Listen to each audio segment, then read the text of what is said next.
Breaking news नाज़रीन। SSP Ghotki Mohammad Anwar खेतरा जी हिदायतुनि ते दाद लगारी एसएचओ जूं रिपोर्ट जवाबदारनि ख़िलाफ़ कार्रवाइयूं तेज़ करे छॾियूं आहिनि।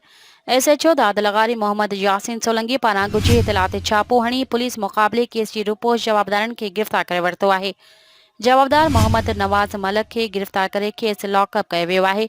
पुलिस मूजिबि त गिरफ़्तार जवाबदार खे अदालत में पेश कयो वेंदो।